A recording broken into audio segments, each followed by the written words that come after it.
Oh, the weather outside is frightful, but the fire... Well, it's that time of year again, and what better way to celebrate the holiday spirit than by playing something that reminds me of Christmas? Die Hard's always been one of my favorite action series, and it has all the elements necessary to adapt in the world of video games, so let's check out Die Hard Vendetta on the Gamecube.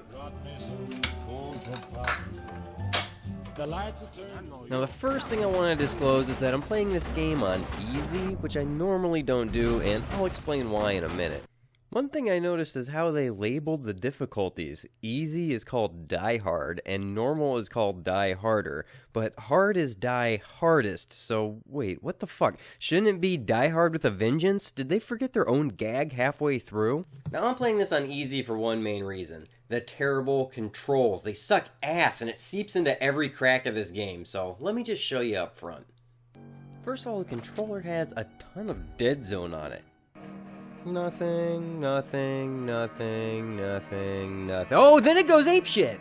There's no need for that. Then there's the fact that you can't guide your jumps mid-air, which makes every jump a pain in the ass. On top of that, there's auto-jumping, which may or may not work. More often than not, you just auto-jump when you don't mean to, and then you fall off something and fucking hurt yourself. And if you do the tutorial, the area right after it teaches you how to auto-jump disables the auto-jump just to fuck you! Oh, and you'll love this, when you're crouching, yeah, diagonal doesn't exist. I'm fucking serious. Diagonal exists on the NES games, and that controller only had 4 directions. Die Hard Vendetta is using a joystick, and it's saying, fuck you! I feel like I may as well be walking with an Etch-a-Sketch, but you're only allowed to use one knob at a time. At least you can walk diagonally while you're standing. Oh, and you thought you could jump while walking diagonally? What are you thinking? Nah, ain't got that shit either.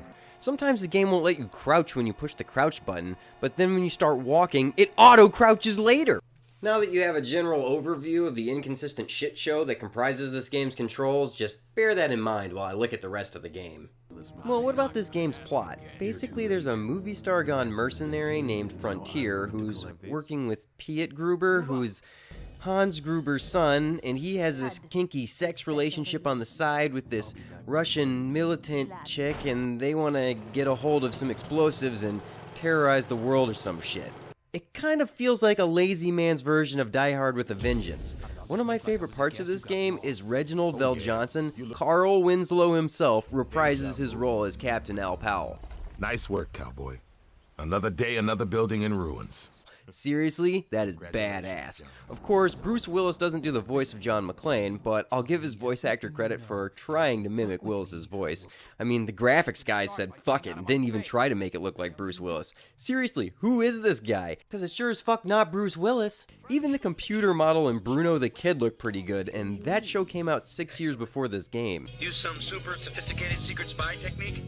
It's just too bad this game didn't star Captain Powell, because that would have kicked ass. The main mission through most of Vendetta is you have to rescue John's daughter, Lucy. McClane residence, Lucy McClane speaking. Yeah, that Lucy. She's a cop and got fucking kidnapped at some point. You actually come across hostages all the time in this game. Rescuing them will charge up a hero meter. Some of these hostages have some real balls. Yeah, just chill out, guys. I'm just having a fucking gunfight right next to you. I mean, look at this guy. He's just chillaxing while all hell's breaking loose. Thanks.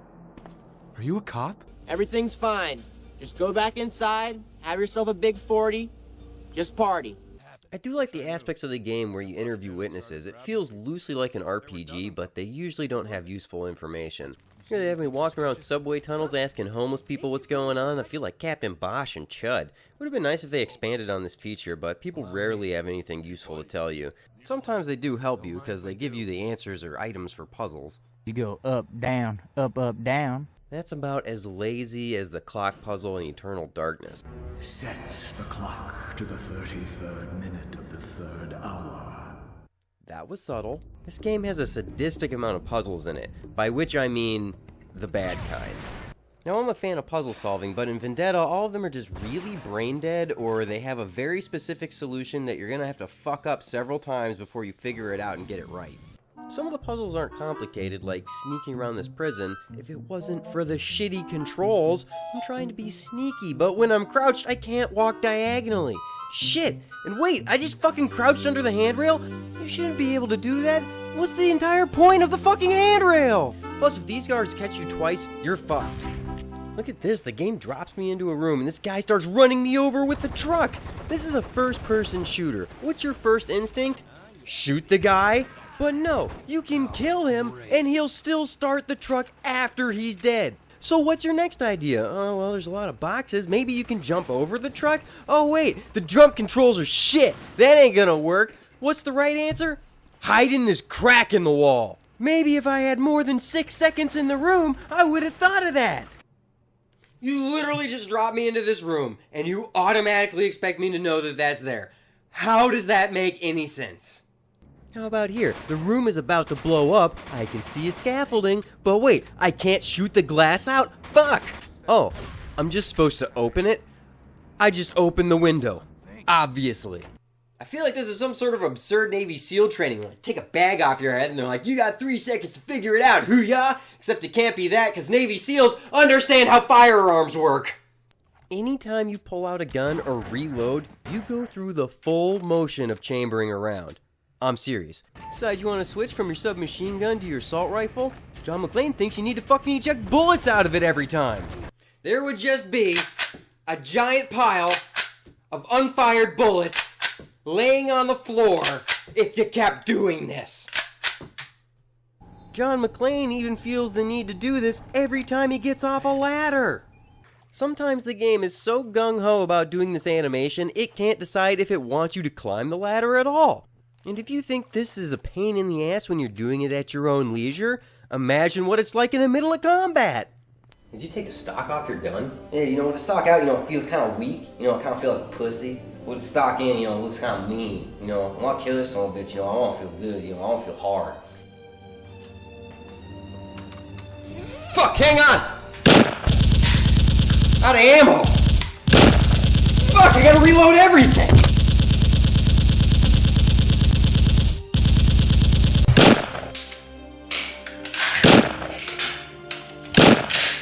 Fucking don't remember unloading it! Fucking ladders! Just to kick you in the nuts, they even made weapon switching back asswards. Okay, I have my combat shotgun out. If I push down on the D-pad, it takes out the assault rifle. But then you also have this menu that you can use to select guns. What's below the combat shotgun? Assault rifle? No! The goddamn sniper rifle! So now I have to remember the order that the menu is in and do the opposite of that in the middle of combat. That is fucked! Now, one nice thing about this weapon system is that it doesn't discriminate between your magazine and your reserve bullets. The result is that if you need ammo, you just pick it up, which is a nice feature, but I still reload and then walk into dead bodies just as a force of habit. Another cool aspect of this game is that it tips its hat to the movies in several ways. Many of the memorable lines are quoted here. Welcome to the party, pal. Yippee-ki-yay, motherfucker. Cigarettes. Now these are very bad for you. Your sniper won't be troubling you for, the rest of his life. Well, I'm not so sure about that one. Hans Gruber said that when he was talking about killing Takagi, but that's when John was in the elevator, so I'm not even sure how he could have heard that to requote it. Plus, it doesn't make sense. You killed the sniper, so technically, he did join you for the rest of his life. Another thing you'll notice is that the world feels pretty empty after you've shot everything up, and this is very much a where the fuck do I go kind of game at times. It wouldn't be too bad, but there are tons of doors that are just for decoration. They go nowhere. Maybe it's the completionist in me, but shit like this drives me nuts. It's like those doors at the end of Resident Evil 0. Oh, you want through that door. You think maybe there's a new weapon. Maybe there's some more health. But the reality is, it's a whole room constructed full of go fuck yourself. No, that's total bullshit, because I know it's supposed to be in those rooms, because it's the same area from Resident Evil 2. What a fucking cock tease. That's all it is. They just put it there just to fuck with you. That's how Die Hard Vendetta feels. It's just a constant tease. What's worse is that sometimes the doors do go somewhere and have useful shit in them, so you just have to check all of them like a goddamn janitor or something. Sometimes the doors just make up the rules as you go along for when they want to operate. What the fuck? Oh, now the doorknob wants to turn and then you just blow me the fuck up for the hell of it? Fuck you, door! This game also has a habit of giving you checkpoints at abrupt and painful times. Like here, I have 2 health, and there's no health packs around me. Great. Fuck my life. And how would you know ahead of time that this is a checkpoint? Why, because there's a fucking ladder and a broom in there? Oh, of course, that's the fucking checkpoint signal, isn't it? Yeah, sure. Play Die Hard Vendetta. Have a few laughs. This game does have a lot of bad with an extra side of shit, but it does have a few things it did well. As you save hostages and help people out, you'll charge up a turbo meter, and when you finally activate it, damn does it feel good.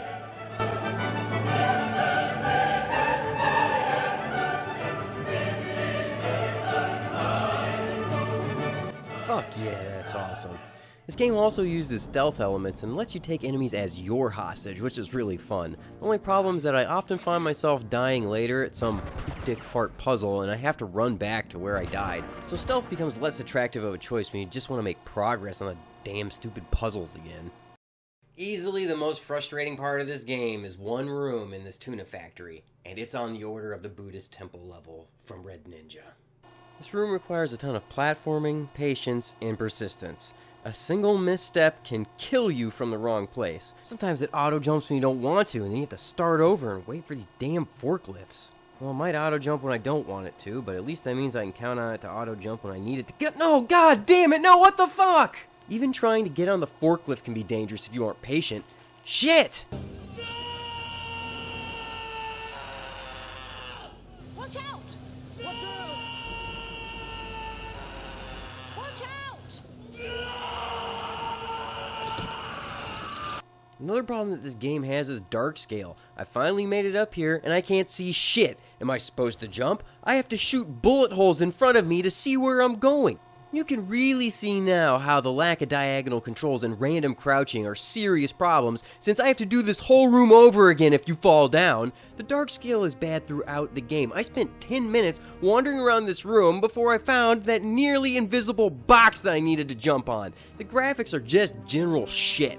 Look at Resident Evil on the Gamecube. Granted, few games can hold a torch up to that, but compare that to this. Oh, that's a couch? Because it looks like an amorphous gray blob of not giving a shit. Oh, and an empty refrigerator? Just like this empty game. I'm amazed this factory was even nominated for the Tuna Production and Distribution Award, which I hear is highly coveted. And that's not even mentioning the competition in 1999. Whew. And there's plenty of other things that just make me wonder, why? Like, why are these guys standing in shit water to have this conversation? You can clearly see dry concrete behind them. So they must have actively stopped and said, you know what? Let's go stand in that piss-filled sewer water to have a nice discussion about fine art. Or who locked up Scooter from Borderlands? You ever seen a freak before? One of them looks like your sister. How did I push that chair through glass? Probably the same way I used the Force to suck this guy through a box, and somehow looking through a window is clearer than with your own eyes. I guess it must be polarized, but hey, the flamethrower is pretty cool.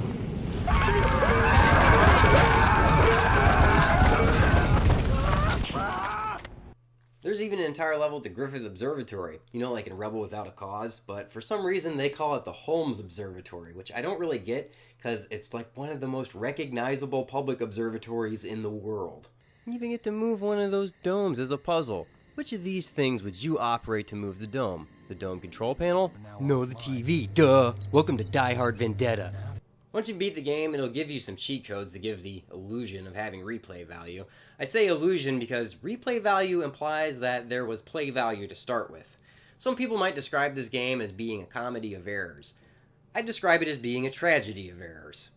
If I had to summarize Vendetta in 5 words, don't make games like this. And on that note, yippee-ki-yay, motherfuckers!